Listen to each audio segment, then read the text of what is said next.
The supermarket alarm went off just as Mary Jenkins walked through the automatic doors. Inside her battered purse rested a package of filet mignon she hadn't paid for. The shrill noise froze the quiet afternoon in Boulder, Colorado, and all eyes focused on the frail-looking woman of 72.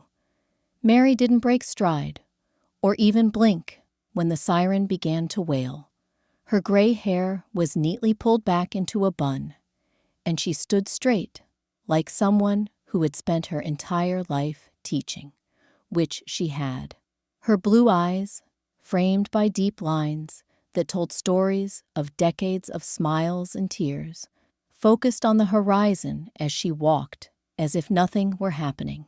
"Ma'am, I need you to stop right there," Officer Jackson Cooper said, rushing toward her as he adjusted the utility belt that held his badge, handcuffs, and service weapon. Her young face was already showing signs of stress. Only 6 months on the Boulder police force, and already she was making decisions the academy hadn't prepared her to make. Maria didn't stop. With a quickness beyond her years, she continued toward the parking lot, her steps short and quick, as if the alarm wasn't her concern. The cool autumn wind blew gently, making the fallen leaves dance around her ankles as she moved. "Come on, ma'am. Don't make this any harder than it has to be," the officer urged, catching up and positioning himself in front of her. Jackson was tall, nearly 6 feet, with broad shoulders and close-cropped brown hair. His uniform was impeccably pressed. He was still trying to make a good impression as the new guy on the force. The expression on Maria's face was unchanged, a mix of dignity and defiance that disconcerted the 30-year-old officer. "What are you going to do? Shoot a lady over some meat?" "I don't have time for that nonsense," she replied in a thick Southern accent reminiscent of her childhood in Mississippi. "I don't have time for that nonsense." Her words carried the weight of experience, the kind of natural authority that gave even the men with police badges pause. Around them, a few supermarket customers had stopped to watch the scene, some with their cell phones out, ready to record any escalation. The supermarket manager, a middle-aged man with a name tag that read "Bill," came in breathless. His red, sweaty face stood out against the cold Colorado air. "She's been doing this every week, officer. Always the same cut of meat. Always on Tuesdays." Jackson glanced at the manager and then back at the elderly woman in front of him. There was something odd about the whole situation. A well-dressed woman with the air of a retired school teacher systematically stealing meat without even trying to hide it. "Listen, ma'am, can I check your purse?" Jackson said, trying to be respectful but firm, as he had been taught during his training in dealing with the elderly. Mary raised an eyebrow. "Do you have a warrant, young man?" The officer sighed. "I have a reasonable suspicion, ma'am. The alarm went off, and the manager here said you've been doing this regularly." After a moment that seemed like an eternity, Mary held out her purse. "Help yourself. I have nothing to hide." Jackson asked to check her purse, and there it was, a $47.99 package of filet mignon, still with the price tag on it. There was also a partially completed crossword puzzle book, a nearly empty red lipstick, a few crumpled dollar bills, and an old, faded photo of a young girl standing next to a man in military uniform. The evidence was clear, but something about the situation didn't sit right with Officer Cooper. He had grown up in a small town in Kansas, raised by his grandmother after his parents died in a car accident when he was just 7 years old. The lady in front of him reminded him of his grandmother's calm determination, the kind of person who never broke rules without a very good reason. "Ma'am, I need you to come with me to the station," he said, already pulling on the handcuffs, although reluctant to use them. That was when Mary appeared directly in his eyes and said something that would change the rumor mill of that afternoon forever. "You can't arrest someone who's already dead, son." The silence, was almost tangible.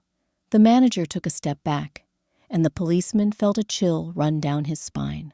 The people watching the scene seemed to collectively hold their breath. "What do you mean, ma'am?" Jackson said, his voice losing the firmness of his police training. His thoughts raced through all the possibilities. Was he dealing with someone mentally frightened? Was this a suicide threat? A sick joke? Maria smiled sadly. The kind of smile that carries the weight of years of losing battles against bureaucracy and indifference. "I mean exactly what I said. According to the United States government, Mary Elizabeth Jenkins died on September 14th, 2003. You can't arrest a ghost, can you?" She motioned with her hand, inviting him to follow her. "Come on, I'll show you. Unless you're afraid of ghosts." The challenge in her voice was soft, almost playful, but her eyes remained serious. Against all protocol, Officer Cooper walked over to a faded blue 1987 Chevrolet Impala, parked in the back row of the lot. The paint was peeling in places, but the car was spotlessly clean.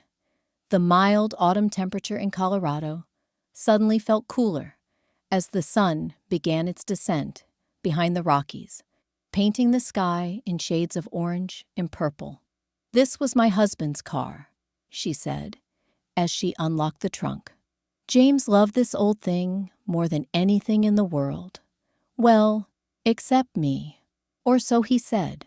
In the back seat was a meticulously organized cardboard box filled with folders and a scrapbook. Mary picked it up and handed it to the officer. 22 years of tilting at windmills, right there in your hands." Jackson opened the scrapbook carefully. The first page showed a yellowed clipping from the Boulder Daily Camera from 2003. Renowned history professor Mary Jenkins declared legally dead after mysterious disappearance. "But you're right here," the officer muttered, confused, looking from the headline to the woman in front of him, who looked very much alive and clearly not a special person. "According to the government, I don't exist," she replied with a sigh, leaning against the car. "I haven't existed for 22 years. I can't get my pension. I can't use my social security number. I can't even get my prescription filled at Walgreens. The funny thing is, I never disappeared. I just disappeared when some clerk made a mistake."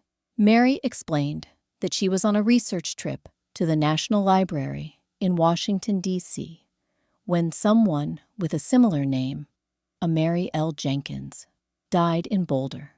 Due to a series of clerical errors, they mixed up the records and declared her dead.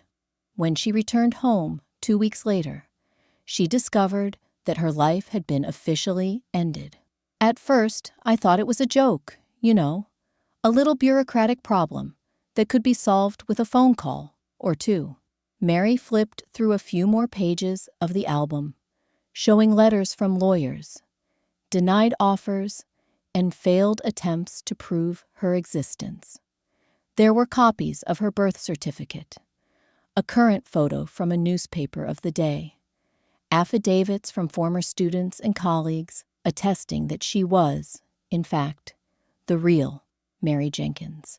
"I spent all my savings on lawyers," she said, pointing to a particularly official letter with the letterhead of the Colorado Department of Records. This one was the final straw. It said I needed to provide proof that I was alive from someone who could legally verify my identity. But my husband had died the year before. I had no children, and apparently I was not a reliable witness to my own existence. She laughed, but it was a bitter, tired laugh. "I've been trying to prove that I've been alive for over 2 decades. The government says I'm dead. How are you going to arrest a ghost Officer Cooper. The officer glanced at the badge on his chest, confused as to how she knew his name, until he realized it was clearly visible on his uniform. But the meat. Why steal meat every Tuesday? He said, trying to process the whole story as he watched the supermarket manager anxiously await his decision a few feet away. Mary closed the album and returned it to the box in the back seat of the car. Her hands were small, with blue veins prominent against her pale skin. But they didn't shake at all when she held anything. Every Tuesday, Mary continued, I take this meat to the vet shelter downtown. Kids who fought for this country are eating canned beans, while I'm supposedly 6 feet underground. It's not right. Her husband, James, she explained, had been a Vietnam veteran. After his death, she continued the volunteer work they did together at the homeless veterans shelter downtown. The meat she stole each week went straight to the shelter's kitchen, where it was turned into hot meals for men and women who had served their country and were now on the streets. I tried to buy the right stuff for years, but when they declared me dead, they froze my bank accounts, canceled my credit cards, and even took away my driver's license. I couldn't cash checks. I couldn't get a job. Who hires a dead woman? All I had was the money James had stashed away at home for emergencies. Jackson Cooper faced the biggest ethical dilemma of his career. The law was clear. Shoplifting is a crime. But how do you prosecute someone who doesn't officially exist, especially someone whose motivation was to feed homeless veterans? So, what's it gonna be, officer? Mary said, crossing her arms over her chest. The sunset light illuminated half of her face, leaving the other half in shadow. Are you gonna bring in the ghost lady and make headlines? I can see it now.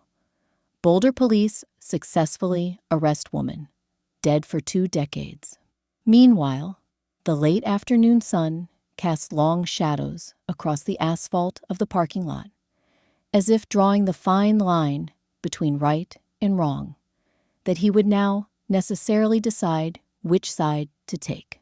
Jackson looked at the supermarket manager, who was still waiting at a respectful distance, then at the lady in front of him, and finally at the badge he wore on his chest, a symbol of justice that, he was beginning to understand, didn't always align perfectly with the law. You know what, ma'am? The officer finally said, adjusting his hat. I think there was some kind of misunderstanding at the register. He walked over to Bill, the manager, pulling his wallet out of his back pocket. Bill, would you mind if I paid for this package of meat? It looks like Mrs. Jenkins forgot to check out in the middle of the commotion. The manager looked surprised, looking back and forth between the officer and the elderly woman. But officer, she does this every week. It's a pattern of behavior, not an accident. Jackson looked a little longer, lowering his voice. Listen, I'll come over tomorrow on my day off and we can talk about setting up some kind of program with the veterans shelter. Maybe a discount for bulk purchases or even donations of expired meat. It would be good publicity for the store, don't you think? Better than having headlines about a 72-year-old woman suing for trying to feed homeless veterans. The manager took a moment, then nodded slowly. Okay, just this once, but she can't keep doing this. She won't, Jackson promised, paying for the meat and taking the receipt. Thank you for your cooperation, sir. When he returned to Mary, she regarded him with a mixture of surprise and respect. Here's your receipt, ma'am, he said, handing her the paper. And I'd like to offer you a ride to the shelter, if you don't mind. This meat needs to be properly refrigerated during transport. Mary took the receipt and studied it for a moment, before looking back at the young officer. Why would you do that? You don't know me from Adam. Jackson smiled, remembering his grandmother.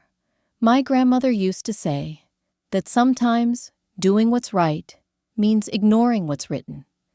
Justice and the law aren't always the same thing. He opened the passenger door of his ride and gestured for her to get in. Also, I'd like to know more about your situation. Maybe there's something we can do. I know a guy at the county clerk's office. I went to high school with him. He might be able to help me. Mary hesitated for a moment, clearly not used to receiving help after so many years of fighting alone. I've tried everything, you know. I even wrote to the governor. Well, you haven't tried having a stubborn rookie cop on your side yet, Jackson replied with a determined smile. And, between you and me, I'm pretty persistent when I set my mind to something. And so, under a sky now darkening with shades of blue and purple, a police officer and a legally dead woman stepped into a police cruiser, not as suspect and officer, but as two people determined to right a wrong that had uncovered 2 decades of someone's life. In the weeks that followed, Mary Jenkins's story became a mini crusade for Officer Jackson Cooper. He used his time off to help navigate the bureaucratic maze that kept her trapped in legal limbo. The first step was a trip to the county clerk's office, where his friend Kevin worked as an administrative assistant. After hours of sifting through old files, I discovered that the original error had occurred when 2 forms had been processed on the same day: the death certificate for Mary Louise Jenkins, an 83-year-old resident with no immediate family, and a license renewal form for Mary Elizabeth Jenkins, our protagonist, who was out of town at the time. The system somehow merged the 2 records, Kevin explained, scratching his head as he waited for the computer screen to appear.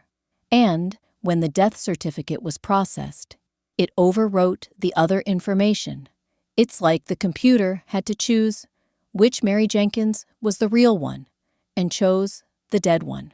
Progress was slow. For each corrected document, 3 new problems arose.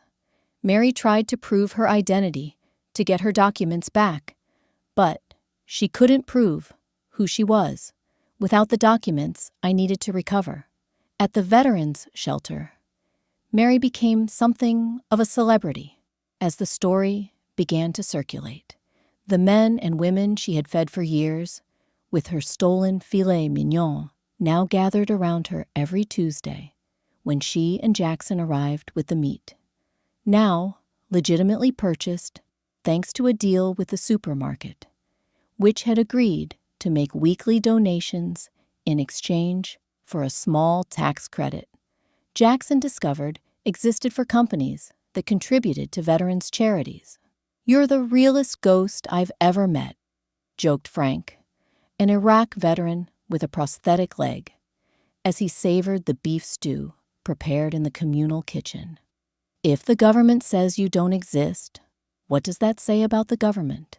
3 months after their first meeting in the supermarket parking lot, Jackson managed to schedule a hearing with a judge. The unusual case caught the attention of a local reporter for the Boulder Daily Camera, ironically, the same newspaper that had reported on Mary's death 2 decades earlier. "A woman struggling to be legally alive again," reporter Alexis Chen said as he interviewed Mary in the small living room of her apartment, where she lived on modest rental income from a small plot of land she had inherited from her parents in Mississippi, the only asset she still had access to, since it was in the name of a family business, not directly in her name. It's like something out of a Kafka novel. The story ran on the front page of the Sunday paper under the headline, "The Walking Dead of Boulder: How a Clerical Error Turned a Teacher into a Ghost for 22 Years." The next day, Mary's phone rang off the hook. Lawyers offering pro bono services, local politicians promising help, former students shocked to discover their old teacher was alive, despite having attended a memorial in her honor years earlier. "It's overwhelming," Mary confessed to Jackson during one of their now regular Friday dinners, where she always made a point of cooking to thank him for all his help. After all these years of being invisible, suddenly everyone can see me. The hearing before Judge Frederick Callahan, a serious man in his early 60s, with graying hair and wire-rimmed glasses, took place on a cold winter morning. The courtroom was packed. Retiree veterans of the shelter, former students, reporters, and even the grocery store manager, Bill, who had become a guest ally in the saga. This is perhaps the most unusual case I have seen in my 25 years on the bench. The judge commented after hearing testimony and reviewing the mountain of documents Jackson and Mary had gathered. The very existence of a human being is called into question because of an administrative error. The verdict came in less than an hour later. With a bang of the gavel, Mary Elizabeth Jenkins was officially alive again. By the power vested in me by the state of Colorado, I hereby declare that Mary Elizabeth Jenkins is, in fact, alive, Judge Callahan announced, unable to suppress a small smile at the unusual nature of the declaration, and has been continuously alive since her birth on July 8, 1953. The death certificate, issued in error, is hereby declared null and void. A small crowd in the courtroom erupted in applause. Mary, sitting next to Jackson, allowed herself to cry for the first time since the whole process began. "Congratulations, you exist again," Jackson said, gently squeezing her hand. "Thank you," she replied simply, the words carrying a meaning that went far beyond conventional gratitude, "for seeing me when no one else did." A year later, Mary Jenkins walked up the steps of Boulder Community College, where she had been invited to give a lecture about her experience. The room was filled with law, political science, and social work students, all eager to hear about what was now known as the case of the Invisible Woman. In the back of the room, leaning against the wall, Officer Jackson Cooper, now promoted to sergeant after his work on the case brought positive attention to the department, watched proudly as Mary adjusted her microphone. "Good afternoon, everyone," she began, her steady voice echoing through the speakers. "My name is Mary Elizabeth Jenkins, and for 22 years, I have been legally dead while still breathing." She paused, looking out at the attentive audience. "Today, I want to talk to you about what it means to exist. Not philosophically, but bureaucratically. Because in our modern world, to exist is not just to think and breathe. It's also to have an active social security number, a digital identity, a record in the system." In the audience, a young man clapped his hand. "Ms. Jenkins, what was the hardest part about being dead?" Mary answered a question for a moment. "You know what's funny? It wasn't not being able to vote, drive, or have a bank account. The hardest part was becoming invisible. When people, institutions, look at you and see not a person, but a flaw, a problem, an anomaly in the system." She looked at Jackson and smiled. "Until someone decides to really see you. Sometimes that's all it takes to come back to life. One person willing to believe that you matter." As the talk continued, outside the window, snowflakes were beginning to fall softly, covering Boulder with a pure white blanket, like a blank page, ready for new stories to be written. And in that room, a woman who had stolen a Mignon file to feed homeless veterans was teaching a new generation that sometimes you have to break the rules to restore broken systems, and that no one, absolutely no one, should spend decades being invisible in the eyes of the law.